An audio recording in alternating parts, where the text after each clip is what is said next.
Estamos aqui na cidade de Novo Hamburgo, na casa dos clientes Márcio e Alexandra, e nós vamos passar um pouco como que foi a experiência deles com a Império Gesso. Como conheceram a Império Gesso? A gente estava procurando o orçamento de gesso, né? A gente não conhecia muito bem o processo, e aí meu irmão indicou um amigo dele que trabalha com gesso de Canoas. Ele veio aqui, fez o orçamento, ia fazer mais um orçamento, daí o nosso eletricista que estava fazendo o trabalho aqui de elétrica nos indicou a Império. E aí eu entrei em contato com o Ezequiel, ele passou um orçamento, foi um orçamento bem justo, eu achei. E aí a gente começou a parceria e ele veio executar o trabalho. Não conhecia, né? O Ezequiel, ele conseguiu sanar bastante as dúvidas. Eu até achava que o gesso precisava ir colado na parede. Ele explicou por que tem que ficar essa separação da parede, para não rachar, enfim. Então, além do orçamento justo, ele também conseguiu sanar todas as dúvidas que a gente tinha.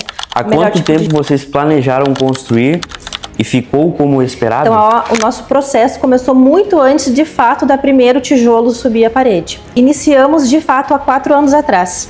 E a obra foi sendo executada por etapas, né? Então, hoje a gente está com 80% da nossa obra concluída, mas ainda tem algumas coisas para acontecer. A gente tinha uma ideia que a gente queria construir uma casa nova. E a gente conversava muito, né, a viabilidade de fazer essa construção. Uma obra desse porte, né, que a gente queria fazer. É uma responsabilidade. E aí foi bem desafiador, porque montar um projeto em cima de uma obra que já tinha pronta, né, não é fácil. Mas aí a gente foi, trabalhou bastante o projeto, a gente foi bem exigente, né, refizemos a planta várias vezes. E hoje a gente está aí com a nossa casa já quase concluída. Mas ainda a gente tem planos de fazer algumas modificações. Desde a primeira planta a gente já mudou ela mínimo, sei lá, 4 vezes. E agora que a gente está em fase de finalização, ainda cabe algumas mudanças. E vocês tiveram alguma dificuldade na obra? A única dificuldade que a gente teve é morar dentro da obra, né? Porque, como eu falei, a gente tinha uma casa e a gente resolveu construir uma nova casa baseada na casa antiga. Sem sair. Mas a gente botou no papel, se a gente fosse sair, o custo era muito alto, né? Então a gente teve que otimizar, morar e construir ao mesmo tempo. Então esse foi o maior desafio para nós, porque conviver no dia a dia da obra, né? A gente brincou que os pedreiros já eram da família praticamente. Tomavam café, tudo. Tomavam café em casa.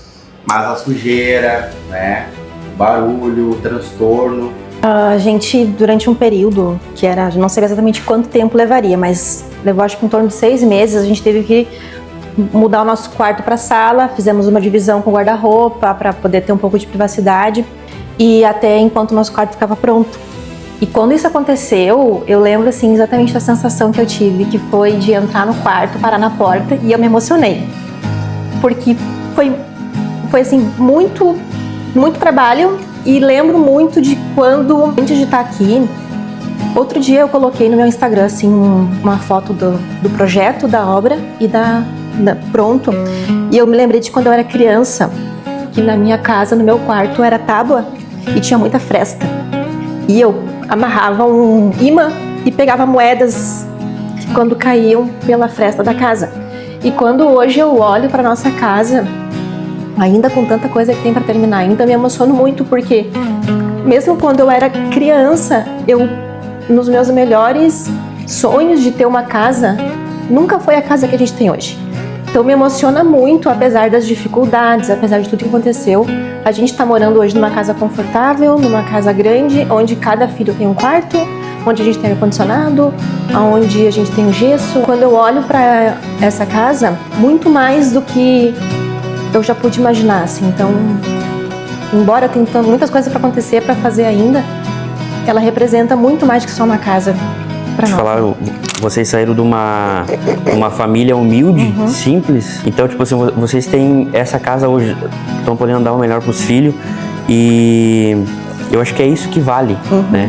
Porque como eu vim de uma família muito humilde, casa de madeira, goteira, enfim, quando a gente começou a fazer aqui, eu tive que passar por uma barreira mental de que eu merecia ter o melhor parcelanato, de que eu merecia ter móveis planejados.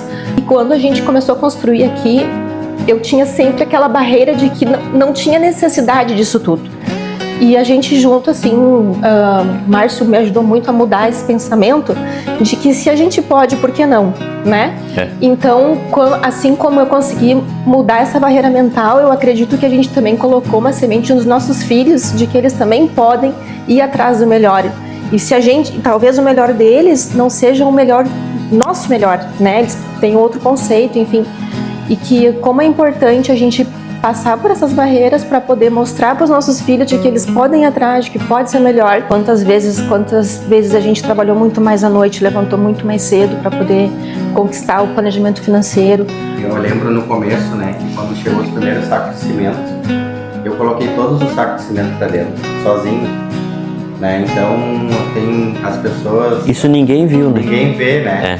Que às vezes a gente, assim, uma obra hoje é uma grande responsabilidade de fazer, porque é cada vez mais caro os materiais, né? É um custo muito alto, a mão de obra, né? Mão de obra qualificada, né? Ela tem o seu valor, porque a gente pensa que a gente vê que às vezes o barato sai caro, né? O barato sai caro. Se tem uma mão de obra qualificada, com confiança, e ela vale por isso, tem que investir, porque tu vai ver o resultado depois de todos os fatores.